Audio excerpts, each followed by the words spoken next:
সংবিধানের প্রেক্ষাপট এবং বাংলাদেশ সংবিধানের প্রেক্ষাপট সম্পর্কে কিছু গুরুত্বপূর্ণ তথ্য জেনে নিই। চলুন তাহলে শুরু করা যাক। সংবিধান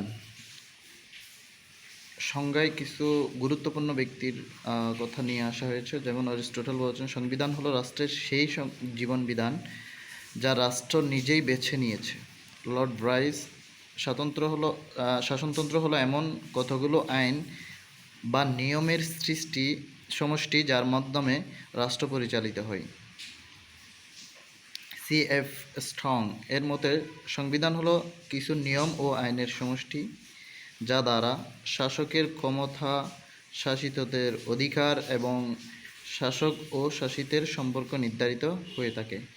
সংবিধান 4টি উপায়ে প্রণীত হতে পারে: সুনির্দিষ্ট আলোচনার ভিত্তিতে, যেমন বাংলাদেশ, আমেরিকা, ভারত, প্রায় সব আধুনিক রাষ্ট্রই এভাবেই সংবিধান প্রণীত হয়েছে।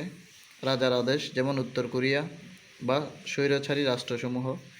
তৃতীয়ত হতে পারে বিপ্লবের মাধ্যমে, যেমন ম্যাগনা কার্টা, যেটা 1215 সালে 15 জুন হয়।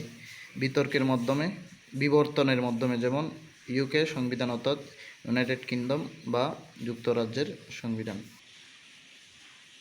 সংবিধান পরিবর্তনের পদ্ধতি প্রধানত দুইটি, একটি হচ্ছে দুষ্পরিবর্তনীয়, একটা হচ্ছে সুপরিবর্তনীয়। দুষ্পরিবর্তনীয়র ক্ষেত্রে মেজরিটি বা 2/3 বা 3/4 হয়ে থাকে, যেমন আমেরিকা, বাংলাদেশ, ভারত, পাকিস্তান।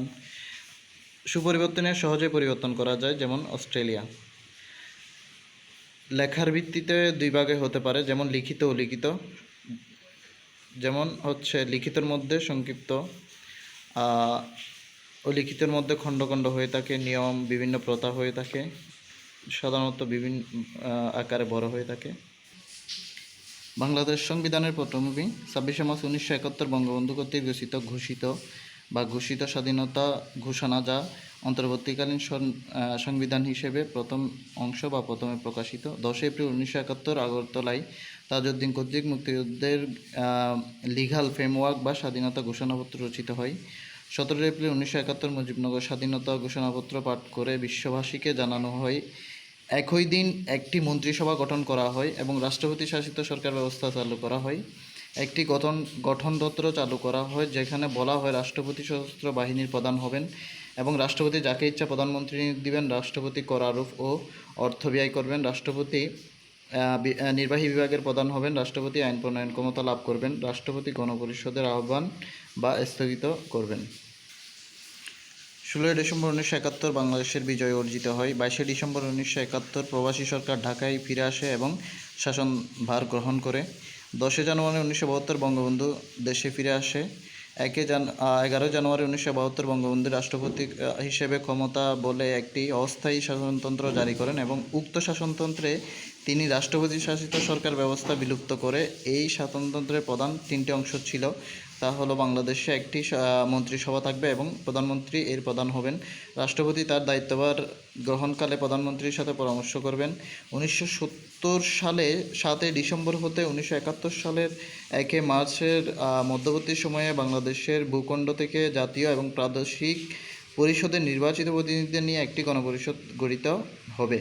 12 জানুয়ারি 1971 বঙ্গবন্ধু রাষ্ট্রপতি পদ থেকে পদত্যাগ করেন এবং বিচারপতি আবু সাইদ চৌধুরীকে রাষ্ট্রপতি মনোনীত করেন এবং তিনি বঙ্গবন্ধুকে প্রধানমন্ত্রী হিসেবে নিয়োগ দেন।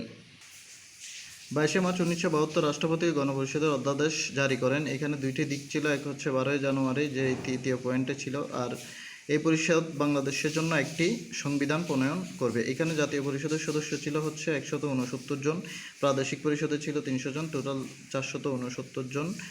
বিভিন্ন কারণে কিছু সদস্য বাদ গিয়ে শেষ পর্যন্ত 403 জন থাকে, যাদেরকে নিয়ে গণপরিষদ গঠিত হয়।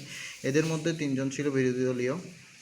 10 এপ্রিল 1972 গণপরিষদ প্রথম অধিবেশন বসে, যার সভাপতি ছিল আব্দুর রশিদ তর্ক বাগিশ। প্রথম স্পিকার ছিল শাহ আব্দুল হামিদ এবং ডেপুটি স্পিকার ছিল মোহাম্মদ উল্লাহ। ওই দিন শাসনতন্ত্র প্রণয়ন কমিটির নামে 34 সদস্য বিশিষ্ট একটি কমিটি গঠন করা হয়, যার প্রদান করা হয় ডক্টর কামালকে বা ডক্টর কামাল সাহেবকে। 17 এপ্রিল 1972 সংবিধান প্রণয়ন কমিটির প্রথম বৈঠক অনুষ্ঠিত হয়। প্রণয়নকালে 34টি প্রস্তাব আসে এবং যার মধ্যে একটি প্রস্তাব গৃহীত হয়। এই কমিটি 74টি বৈঠক করে 300 ঘন্টা সময় ব্যয় করে এই খসড়া তৈরি করেন। 10 জুন 1972 খসড়া কমিটি অনুমোদিত হয়। 12 এপ্রিল 1972 গণপরিষদের দ্বিতীয় অধিবেশন বসে। এই অধিবেশনে শাহ আব্দুল হামিদের মৃত্যুর কারণে স্পিকার হন মোহাম্মদ উল্লাহ এবং ডেপুটি স্পিকার হন মাসুম বিল্লাহ। ওই দিন ডক্টর কামাল খসড়া সংবিধান গণপরিষদে উত্থাপন করেন। 19 থেকে 30 অক্টোবর 1972 দ্বিতীয় অধিবেশনে মোট 10টি বৈঠকে পর্যায়ক্রমে 32 ঘন্টা আলোচনা করে 163টি সংশোধনী প্রস্তাবের মধ্যে 84টি গৃহীত হয়। 4 নভেম্বর 1972 বিপুল হাস্যধ্বনি ও করতালির মাধ্যমে গণপরিষদ কর্তৃক সংবিধান গৃহীত হয়। 14 এবং 15 ডিসেম্বর 1972 আব্দুর রউফ কর্তৃক হস্তলিখিত 93 পৃষ্ঠার সংবিধানে প্রথম বঙ্গবন্ধু পরে অন্য সব সদস্য স্বাক্ষর করে। 16 ডিসেম্বর 1972 সংবিধান কার্যকর হয়। সংবিধান গঠনের কিছু দিক যেমন প্রস্তাবনা, প্রিএম্বল একটি, দ্বিতীয় তফসিল বর্তমানে বিলুপ্ত। প্রস্তাবনাকে সংবিধানের গাইডিং স্টার বলা হয়।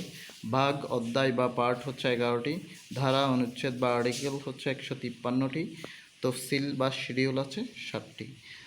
এই পর্যন্তই, ধন্যবাদ।